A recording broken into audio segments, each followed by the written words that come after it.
Good evening. Hope you're all well. Today we're going to be learning Maseches Chullin Daf Kuf Hey.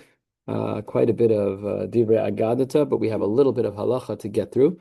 We're only going to be learning Kuf Hey because if you've looked at the Amud Beis, you'll see that it's quite large. And we'll wrap up Emir Tashem to the top of Kuf Vav Amud Aleph, and then of course do our best on Shabbos to pick up a treat for me and Kuf Vav. And hopefully we'll be able to get perhaps to the Mishnah on the bottom of Kuf Zayin Amud Beis by the end of the Shabbos. We will see where it takes us. We're right now about 12 lines from the bottom on Kuf Daled Amud Beis.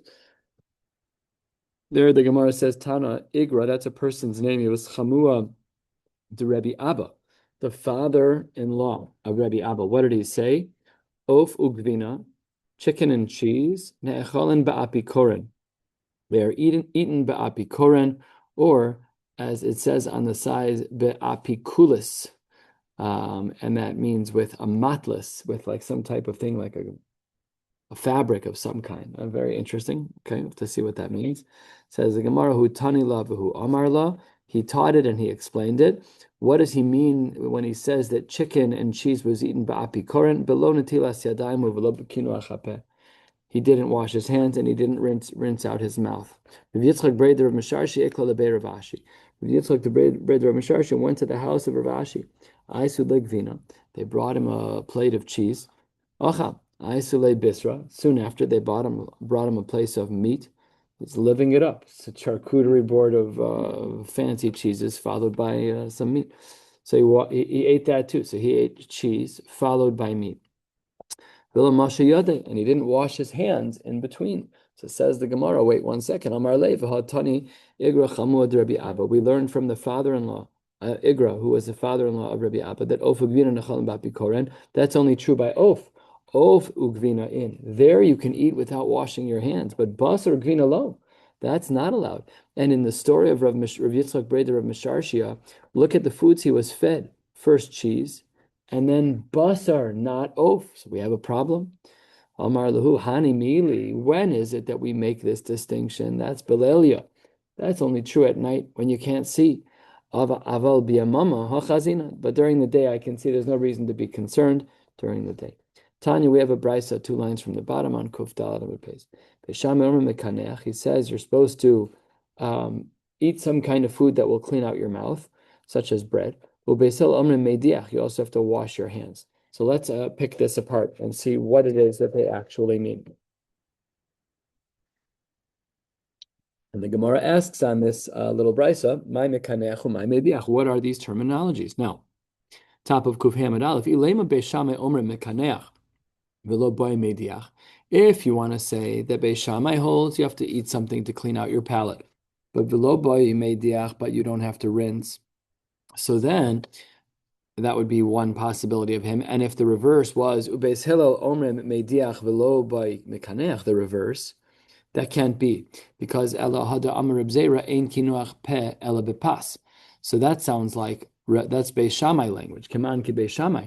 So if the way we're understanding this cryptic brisa at the bottom of the page that Beis Shammai says Mekaneach and Beis Hillel says Mediach, well, it seems like Reb Zera then holds like Beis Shammai, which is not possible.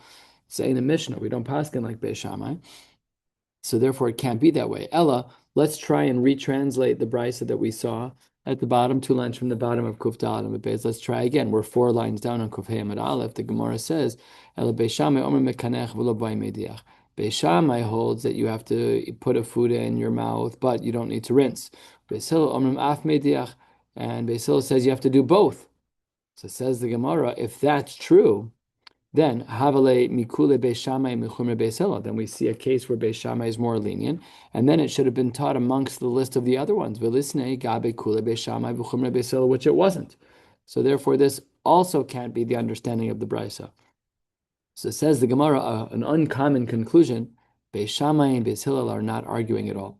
Ela Beis Shammai Omer Mekaneach V'adin Lemediach. You have to rinse and you have to clean out your food, your palate with some food. Very rare.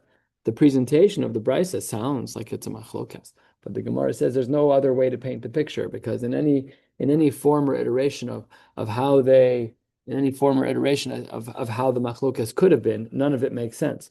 The first was rejected because otherwise it would have looked like Reb Zera held like Beis Shammai. The second couldn't be because otherwise it would have been Kule Beis Shammai, the Chumrei Beis Hillel, and it wasn't listed among the six. Fine. So now we had mentioned Reb Zera in passing. Let's analyze that. It says the Gemara, a fifth of the way down on Kuf Hamid Aleph. Gufa, Amar Reb Zera, ein kinuach hapeh ela bepas. The only way one is able to clean out their palate is with bread. But now we have to analyze this. What does that mean? Now I could understand if I eat a food that bread does a great job of cleaning out the mouth. Just imagine the sliced bread that we have. Typically, the wheat bread that we have is well baked. It's usually evenly cooked, but it does a good job of cleaning out our mouth. However, the Gemara positions a few caveats here to protect us. It's only true in wheat. It's not true with barley. If it's barley bread, then that does not count as kinuach. Why not? Why does that not count? Rashi's above us by a couple of inches. The bread gets crummy right away. It falls apart in your mouth. And it doesn't all bond together when you chew on it. Just it's all crummy. And even when you press it with your teeth, it falls apart again. It doesn't really stick. And that seemingly the goopiness of it, as it being a clod, is what picks up all the extras, which is really what we were looking for. And also, even by wheat, we still have limitations. It has to be that it's colder. Aval bechamima mishtar shtari. But if it's hot, then mishtar shtari. What does mishtar shtari mean? Rashi, again, a couple inches above where we are. Shtari, shtar, says Rashi, naserach v'nidbak bechich. It gets stuck in your palate. It's not the kind of thing. It's too sticky, right? We need it to be the right kind of sticky. It can't be like sare, like barley, where it doesn't really work, and it can't be too hot because otherwise it gets stuck in the top here. And v'hani mili birakicha, we need bread that isn't all dried and crusty, but it has to be a normal type of softness. About ba'akushalo v'hilchasa. Really, how do we paskin? Seemingly not like any of these caveats. B'chol mili have kinuach. There, you can really use anything for kinuach, even sari, even barley bread, even hot. Everything is allowed except for three. Lebar mikimcha, you cannot use flour. That's a mess. Tamre, you can't use dates. V'yirakan, you can't use vegetables. Then the Gemara starts to get into some halachic issues about how long we wait between milk and meat and milk. How long does one wait between eating meat and eating cheese? He says, between meat and cheese? Let's think about that. I just had a steak and now you offered me a milkshake. Says the Gemara, Aini? You don't wait between meat and milk? That's very odd. But gvina motor lechol basar. So how can you say that velo klum, that you don't wait between having finished a steak and moving on to eating a milkshake? Ella, the Gemara says you're right. I phrased the question backwards. Kama yisha ben gvina lebasar. How long does one have to wait between cheese and basar, between cheese and meat? Amar le velo klum. Just to paskin, just to share some sakim halacha lemaisa. It's true when it comes to the following. If I just had a cup of coffee and I would now want to have a steak, a cup of coffee with milk in it, I should rinse out my mouth, a little kinuach ve'adacha, and then you can have steak right away. That's fine. However, once a person has eaten one of the harder cheeses, such as mozzarella or American cheese, once you've eaten that, then the poskim write you have to wait a half hour. And for the cheeses that are very hard, like Parmesan, I'm not holding in these things, but there are distinctions in cheeses. According to some poskim, you have to wait 6 hours after Parmesan before you eat meat. So these are real halachos, and we need to speak to our local Orthodox rabbis to make sure that we know what we're talking about when we are eating these foods. Says the Gemara halfway down on Kufhei Amud Aleph. The Gemara says, Gufa, Amar Chizda, that achal basar, asar lechol gvina. That if you eat meat, you're not allowed to then eat cheese. But gvina, if you ate cheese, then mutar lechol basar. So Amar Ravacha bar Yosef Rav Chizda, basar sheben hashinayim mahu. What happens if you have food in your teeth? Meaning, let's go to the first part of Rav Chizda's statement. If you ate basar, then you're not allowed to eat gvina. Well, what if after a long stretch of time you still have basar ben hashinayim? So the Gemara says, Kari alei, here they make a play off the pasuk in Bamidbar, habasar odenu ben hashinayim. It's what does it call the stuff that's stuck in between your teeth? It still calls it basar. It doesn't lose its name, which means that it's still fleshik if it's in between your teeth. Amar Mar Ukva, a very well-known line from Shas. Ana laha milsa chala bar chamra legabe abba. I, in regards to this matter, am like vinegar compared to fine wine as it relates to my father. Di'ilu abba, my father, ki hava achil bisra, whenever my father would eat meat, ha'idna, lo hava achil gvina ad lemachar ki hashta. Let me find the gears to change. Lemachar ki hashta is the right language.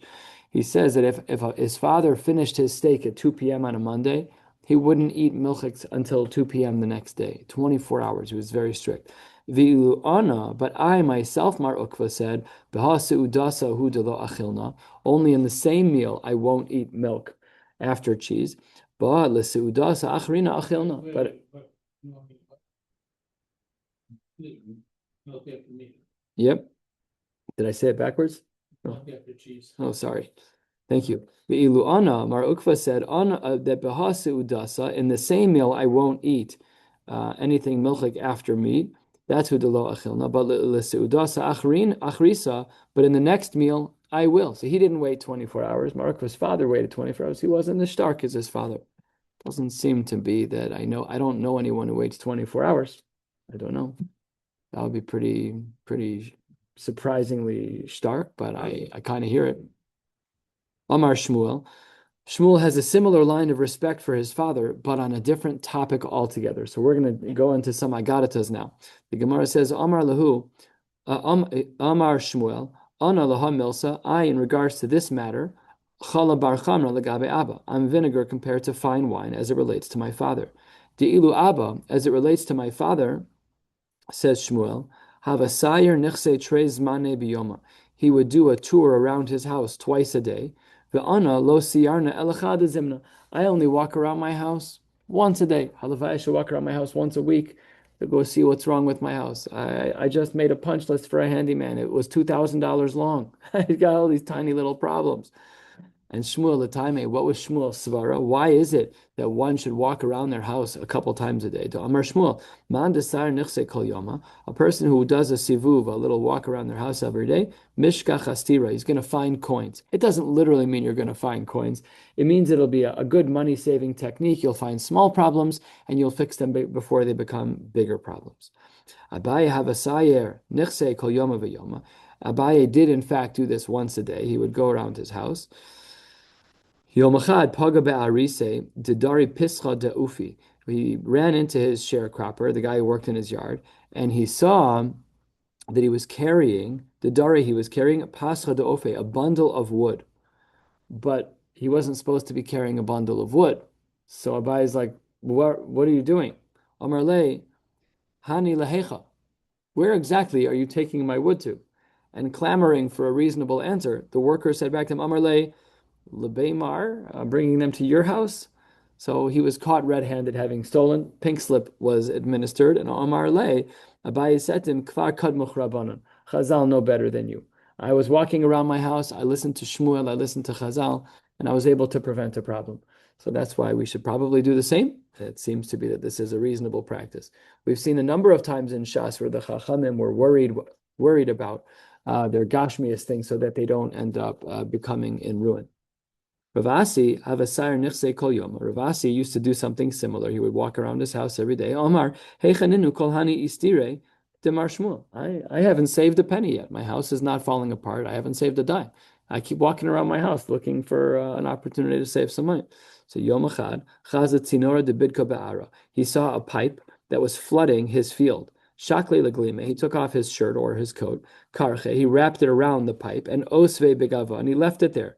At the same time, Ramakala, he called out for help, and Asu Inche and Sachruha. He found people, he called people and they showed up, and they actually closed off the pipe in a proper way so that it stopped flooding. It says, then the Gemara says, you found your money. Ashkachtenu lekulu istri de Mar Shmuel. You finally found it, because had it been that the hose wasn't closed off, your whole field would have flooded. You would have lost all your crop. So the Gemara says all the monies that you thought that you weren't going to find, don't worry, Shmuel is right. So, okay, that's a nice practice that we should have. We're at the two dots, 10 lines before the bottom of the page, 3 lines before the wide lines. Amar Ravidi Baravin. Amar Rav Yitzchak bar Ashion, Mayim Rishonim mitzvah. Washing the tilas yadayim before bread is a mitzvah. Ve'achronim, Mayim achronim is a chova. This is a discussion in Shulchan Aruch. This is a discussion in Maseches Shabbos and here as well as to whether or not one is obligated to wash Mayim achronim. The basic din of the Gemaras we'll soon see was based on the concern of Melech Sdomis. The Sfardim are very makbid, based on the Tosfos from Maseches Beisa, I believe it is. No, can't remember where the Tosfos is. Maybe it's in Maseches Shabbos. So based on that Tosfos, the Tosfos says that nowadays we don't have this. You don't have to worry anymore, and that Shita makes it into the Ramon Shulchan Aruch. That's why some people have a custom to not wash Mayim achronim. I'll ask your local Orthodox rabbi. But then the Gemara says, Meisvei, wait 1 second. How can you say that it's called a mitzvah?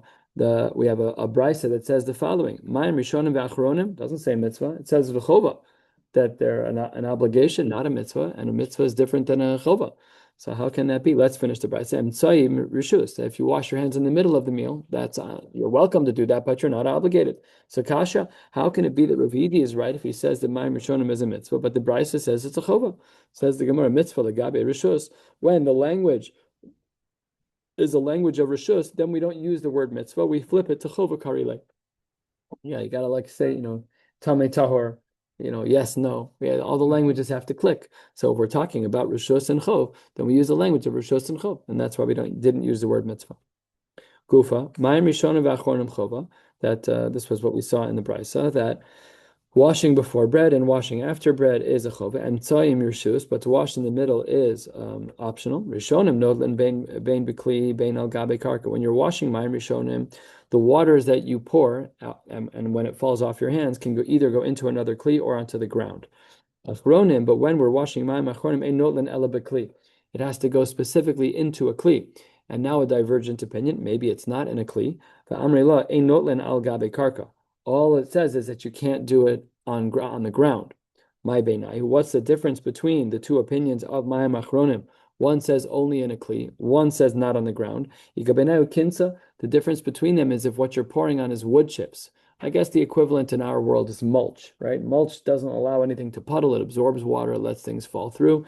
But if you were to pour on your concrete on your basketball court, that would not be a good idea for Mayim achronim. Mayim rishonim, no problem, but Mayim achronim, that should not happen. Says the Gemara 4 lines from the bottom. Mayim rishonim notlan bein b'cham and bein b'tzonin. When it comes to Mayim rishonim, you're allowed to wash your hands with both hot and cold. Achronim, when we talk about Mayim achronim and notlan ela b'tzonin, you have to wash Mayim achronim with cold. Mibnei shacham and mefapein es hayodayim ve'ein ma'avirin es hazuama. It bubbles on your hands or makes your hands very smooth, and one way or the other, it does not remove the zuhama. And we don't yet know what zuhama means, but we're going to discuss this on the next page. Says the Gemara 2 lines from the bottom. Mayim rishonim notlan bein b'cham and bein b'tzonin. This is what we just learned. Amar Rav Yitzchak bar Yosef, Amar Rabbi Yanai, lo shanu.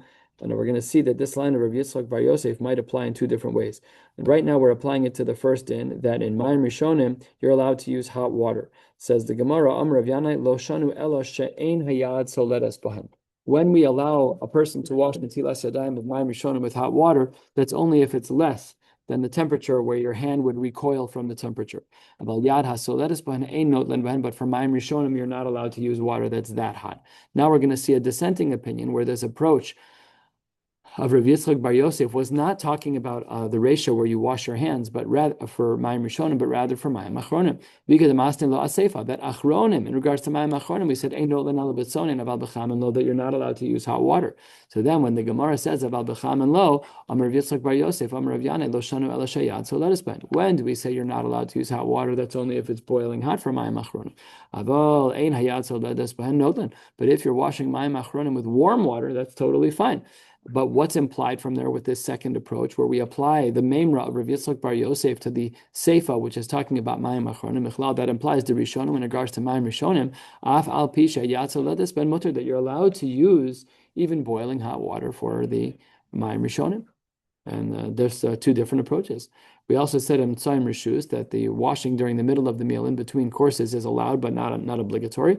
Rav Nachman Loshana Elabed Tavshil Tavshil. That's from one food to another. Aval Ben Tavshil Gvina Chova. But if you're going from one dish to cheese, then one is obligated to watch. Let's now talk about melach sedomis, which is a special type of salt, a unique type of salt. Rav Yehuda Brei the Rebbe, the Brei the Rav Chia Mipnei Ma Amru Mayim Achronim Chova. What is the reason why we have this statement from the Gemara that Mayim Achronim is a chova? Says the Gemara Kuf Hayam at base 10 lines down. Shemelach sedomis yesh. There is this specific type of melach sedomis. It blinds the eyes. And Amar Abai umishtakach ki kurta bekura. Even if there's a kurta within a kura, it's a very, very tiny ratio, meaning it's very potent. Whatever type of salt this is, I don't know of any salts. Dad, do you know of any salts that are this powerful from the periodic table, anything like that? This would enough to blind somebody? Yeah, that was the concern of this kind of salt. Most salts, they're really concentrated. But this was even in tiny ratios, even mixed in other salts, even in regular table salt. Yeah. Yeah. So that's what the Gemara says, that it was mishtaka kikurta bekura, even if it was in tiny ratios. Okay, 3 lines before the wide lines. Amar le Ravacha Brei de Rava le Ravashi. Kol milcha mai. This word kol is not what we think it is. It was what I thought it was until I saw what Rashi says. This word kol does not mean all. Kol is the Aramaic word for madad.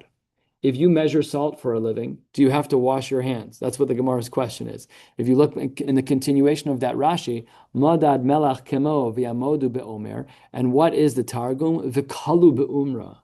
So kalu in Aramaic means to measure. So let's go back in the Gemara. If you're a measurer of milcha, do you have to wash your hands after work every day? Amar le, lo mibaya. What a ridiculous question. What, you think you don't have a risk of touching your eyes? You spent the whole day in the salt factory holding melech domes. Of course, you should wash your hands. What a ridiculous question. We're now going to learn 8 memras in a row from Abaye, 8 statements of Abaye. The format is, I used to think X, and then my Rebbe taught me Y. And that will take us to the end of the day, which is going to be 3 lines down on the top of Kuvav Amid Aleph. The reason why they're being brought here is because the first of them has to do with Mayim Achronim. None of the others do. And if you're going to ask me to explain any of the others, I'm going to tell you that I don't understand. Okay? Deal.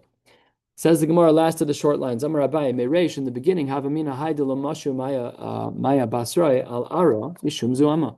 I thought in the beginning that the reason why, when it comes to Maya Basroi, Maya Machronim, that you're not allowed to wash it on the ground is Mishum Zuama, because it's disgusting. Says the Gemara, Amar Li Mar, my master taught me, and that is, as the Mefarshim point out, Rabba Bar Nachmeni, I learned that no, Mishum Desharya Ruach Ra Alayhu, but rather not because it's disgusting, but because the waters carry evil spirits. Don't know what that means. Don't ask. I don't know. Amar Abaye, that was number 1. Here's number 2. The fact that you're not allowed to take anything off of the table while a person is drinking a liquid. So let's say you are drinking a cup of wine, and while you're in the midst of drinking the cup of wine, I'm not allowed to take anything off the table.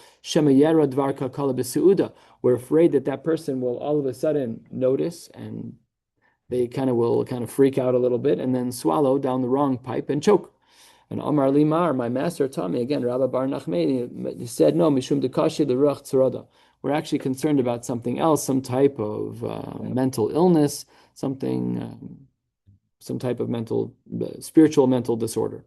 The only time that we are concerned is if you take something and don't put it back. But if you take something and put it back, less lanba, then no problem at all. That was only true if you had a long table and you're more than arba amos oev. Al toch arba amos less lanba. Within dalet amos, no problem. Do as you see fit. You can take stuff off the table. That's true only if it was something that had to do with the table.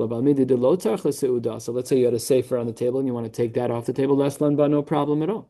Mar bar Ravashi was kapid afilu asisa ubuchna. He was makbid even with a mortar and a pestle, the tavle, which they use on the tables to grind things up. We're so spoiled. We have a salt grinder. You want a grinder for anything, you buy it on Amazon, you have it in your house by morning. They were grinding coarse pepper and whatever they wanted with a mortar and a pestle. So that he said he was makbid on the mortar and pestle, because a little bit of an indirect kli, but because it's not really a dish, it's not a fork, it's not a knife. It's the thing that grinds the salt that you happen to flavor. Doesn't matter. He says that's part of the meal. That was number two. Number three, I used to think that Havamina, the Kanshi Nashvara, that the person who gathers up his crumbs, meaning Chazal were makbid that you should collect your crumbs after a meal. Mishum man kirusa. That was an order for a person to stay clean. Rashi says lenakir habayis nikayon, to make sure that the house stays clean. Says the Gemara, that's not why you should clean up after yourself. Amar limar mishum dekashila aniyusa. It is not good for one's wealth. It is not a good idea. That's what Rashi says over here. Well, we're going to see in a minute that there was a sar, some type of ministering angel, who would chase people who don't clean up after themselves and oppress them.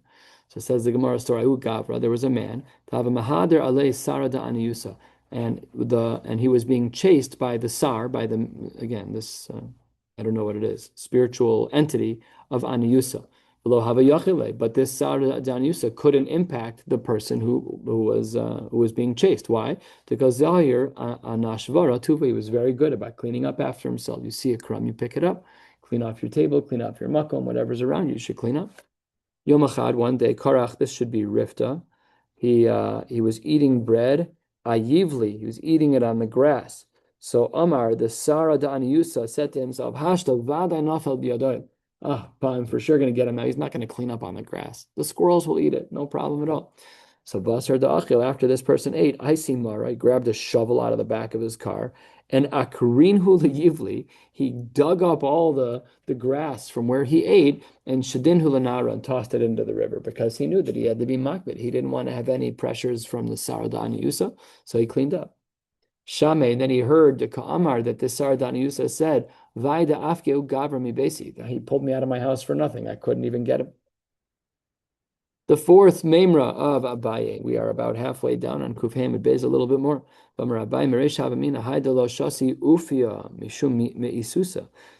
If you have a drink and there's foam on the top of the drink, I'm thinking of beer, those kinds of drinks. So then he says, maybe you should not drink it. Maybe the reason Chazal were careful was because it's disgusting. Says the Gemara, Amar limar mishum dekashi lekarsum. It's not good for karsum. If you look in Rashi, karsum, he says over here, is ririn habayin min achotam, some type of runny nose is the consequence of drinking foam. And mishtia, if in fact you drank it, then kasha lekarsum, that's what we just said, that it's not good for your nose. Minpach, if you blew on the foam to get it away, minpach be, kasha leresha, not good for your head. Midchia, if you just brush it away, kasha la'aniyusa. So my takante, what should you do? Are you not allowed to drink the drink? So the Gemara says, l'shake shkui, you should wait until it calms down. Wait until the foam settles, and then you can drink the beer, no problem at all. Ironically, I shouldn't be talking about beer because the Gemara seems to say that beer is part of the solution. L'karsim de chamra, if you ate the foam of the chamra, so then shichra, you should have some beer. De shichra maya, if you drank beer with the foam, you should have water. And de maya, what should you do if you drink water that has foam? First of all, don't drink water that has foam, but if you did drink water that has foam, so then let's say takanta, you're in trouble. You're going to have whatever, ririm of the chotem that Rashi points out, you're going to be in trouble.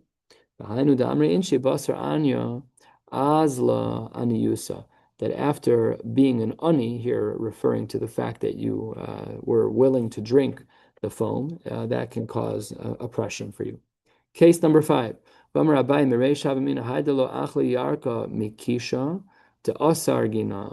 fact that you're not supposed to eat a vegetable from the bundle that the gardener is holding, because you look like someone who's ravenous, which of course the words sound identical. Rav Tanusa is someone who's ravenous, and a lot of the consonants are aligned as well. Resh, Ayin, Beis, Nun, S is T, S is Saf. They're very, very similar. I don't know the actual etymology. I'm just guessing. So I thought, says Abaye, that the reason you shouldn't eat a cucumber out of the bundle is because you look like you're ravenous. Amar limar mishum dekashi lekshafim. No, that makes you susceptible to kishuv from someone who's a mechashev. Rav Chisda Rabba bar Rav Huna, a great story. Havu ka'azli ba'arba. Rav Chisda and Rabba bar Rav Huna, they were on a boat. Amra lahu hahi matrunisa. There was a woman. Rashi points out she was a non-Jewish woman. Often when we see matrunisa in the Gemara, it means a non-Jewish woman. So the Gemara says, and she wanted to be oswan bahadaichu. She wanted to sit next to them. They really didn't want her to sit there. So, lo osvuha, they didn't allow her to sit. Amra milsa, she said some type of incantation. And asarta la'arba, the boat stopped dead in its tracks. Because she said this incantation. Amru inhu milsa. When they knew how to play ball, they said an incantation too. And guess what? Shar yuha. And the boat started flowing again, just floating on the water. Amra lahu, she said to them, Ma yaveduchu, I have no power over you to do kishuv, even though she was a mechashev. But why did she have no power over them? Because there are certain things that a person does that makes them susceptible, and they did not do any of those things. What can I do to you? When you go to the bathroom, we've seen this somewhere in Shas, I don't remember where, that it opens up someone to the susceptibility of kishuf if they use pottery to clean themselves after going to the bathroom. They don't kill lice that they find on their clothes. They instead just brush them off. And this is the third behavior of pulling a fruit out of the bundle, a vegetable, out of a bundle that the gardener collected. That is something that opens you up to kishuv. Case number 6, a short one. A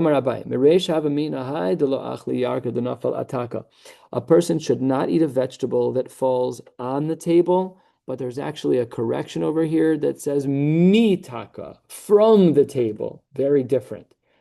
One is if the carrot falls off the plate onto the table. One is if the carrot falls off the table onto the floor. So it seems to be, if you look at the Mari Makomos here, the Rishash had this from the Kisvei Yad.